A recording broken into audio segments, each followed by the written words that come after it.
ছোলার ডাল আর কচুর পাতা দিয়ে একটা রেসিপি। প্রথমে ছোলার ডালটাকে ভিজিয়ে রাখতে হবে রাতে, পরের দিন সকালে এটাকে মিক্সিতে বেটে, এই যে বেটে নিয়েছি, বেটে নেওয়াটা দেখানো হয়নি আপনাদের। তারপর কচু পাতার মধ্যে ঠিক এইভাবে দিতে হবে। কীভাবে দিতে হবে বলো? জিরে, হলুদ, লবণ আর ডাল, এই সবগুলোকে দিয়ে মিক্সিতে বাটতে হবে। আর যারা পেঁয়াজ রসুন খাবেন, পেঁয়াজ রসুনও সেই মুহূর্তে দিতে পারেন, কিন্তু যেহেতু আমরা দেইনি এই জায়গাটায়, তারপর এইভাবে রোল করতে হবে। দুটো কচু পাতাকে নিচে রেখে তারপর ডাল, এই মিশ্রণটাকে এইভাবে গোল গোল করতে হবে। এইভাবে গোল গোল করে এবার এটাকে ভাপ দিতে হবে। ভাপ দেওয়ার পদ্ধতিটা হচ্ছে, এভাবে করে নেওয়ার পর এইভাবে ভাত হচ্ছে, ভাতের হাঁড়ির উপর এটাকে চাপিয়ে দিতে হবে।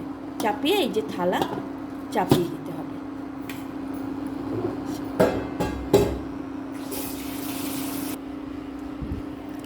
এই যে ভাপ দেওয়া হচ্ছে, এবার একবার দেখব ভাপটা ঠিক হয়েছে কিনা।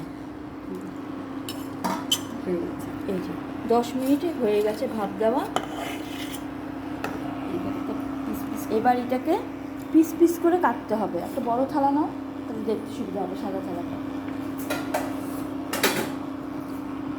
এই যে ভাত হচ্ছে, ভাতের উপর 10 মিনিট বসালেই হবে। এই যে ভাপ হয়ে গেছে, এবার এটাকে পিস পিস করে কাটা হচ্ছে।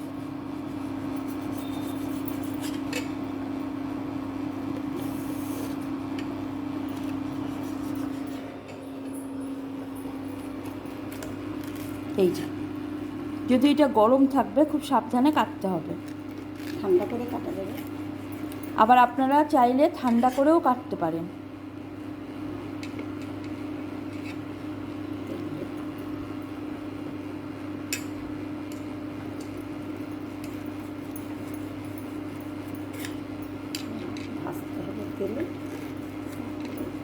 এভাবে কাটতে হবে। এবার পরবর্তীতে এটাকে তেলে ভাজতে হবে। কাটা হোক, তারপর তেলে ভাজাটা আপনাদের দেখাচ্ছি। এবার ওই কাটাগুলো, এই যে কাটাগুলো আপনাদের দেখালাম, এই কাটাগুলো এবার ফ্রাই প্যানে ভাজা হবে।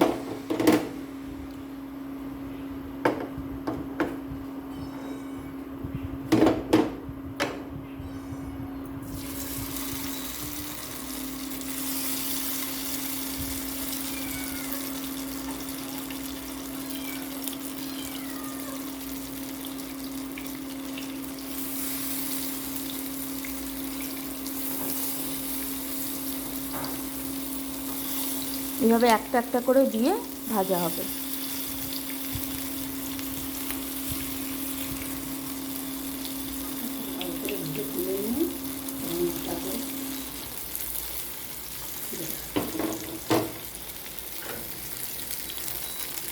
এভাবে ভাজা হবে, যতটা সম্ভব ততটা এখানে দেবেন। বাকিটা দুবারে আপনারা ভেজে নিতে পারেন।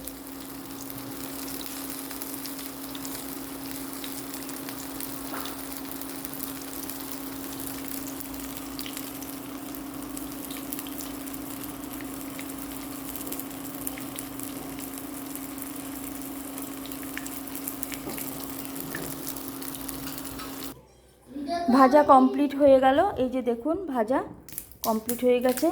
এবারে ওই তেলের মধ্যেই জিরে দেওয়া, তেজপাতা দিল, তারপর শুকনো লঙ্কা। এই রেসিপিটা যেহেতু আমার শাশুড়ি মা করছে, তাই ভয়েস ওভারটা আমি দিচ্ছি। তারপর সাদা জিরে,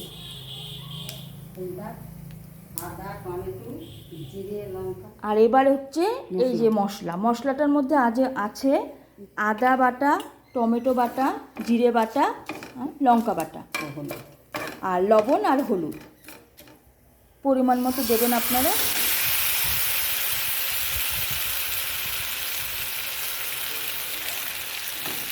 দিয়ে এটাকে নাড়াচাড়া করতে হবে। লো ফ্লেমে রেখে গ্যাসটাকে তারপর নাড়াচাড়া করতে হবে।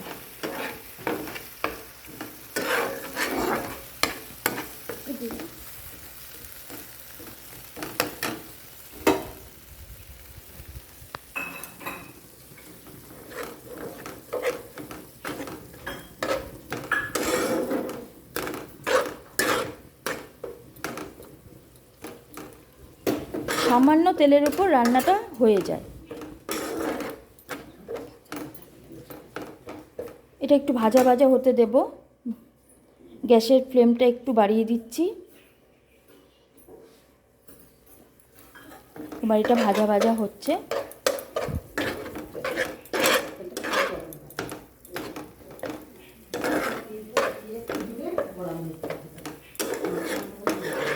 এই ভাজা ভাজা হচ্ছে।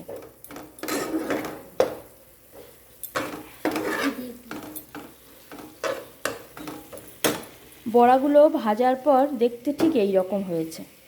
এই যে দেখুন, এই যে এই রকম হয়েছে, এই রকম হয়েছে দেখতে।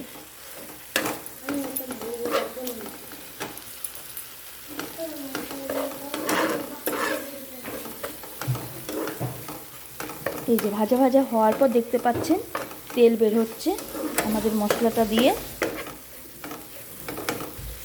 অল্প অল্প তেল বের হচ্ছে।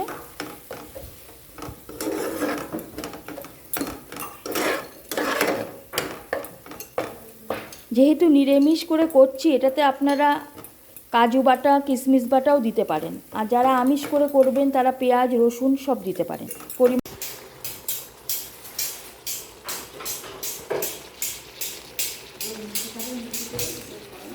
এবার বড়াটা দেওয়ার পর এটা যেহেতু হয়ে গেছে, লো ফ্লেম করে এবার ঘি গরম মশলা দেব।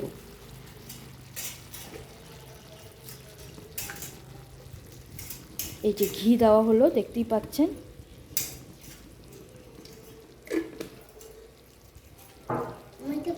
এবার গরম মশলা দেয়া হলো।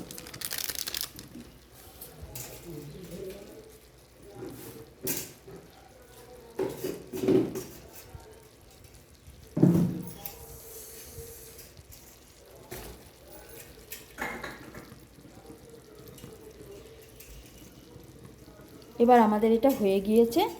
হওয়ার পর এই যে এই রকমটা হয়েছে।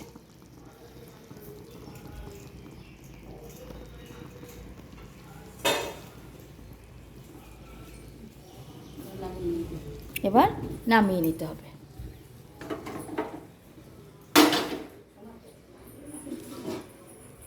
এবার আপনাদের যদি আমার এই ভিডিওটা ভালো লাগে তাহলে লাইক, কমেন্ট, সাবস্ক্রাইব করবেন। আর আমি রেগুলার ব্লগ দেই না, দিয়া কিচেনে এই দুটো ব্লগ আমার গেল। আর যদি আমার কোনো ভুল ত্রুটি হয় কমেন্ট বক্সে আপনারা বলবেন, যেটাতে আমি মোটিভেট হব বা কী করে কী করতে হবে আমি জানবো। আমি ঠিক জানিও না এটা কী করে করতে হয়, আমার নিজের মতো করে আমি করছি। আর ইন্ট্রো করাটার আমি ভুলে গিয়েছিলাম, তাই শেষে হয় বলছি, কিছু মনে করবেন না। দিয়া কিচেনে আপনাদের সবাইকে স্বাগত। বাই।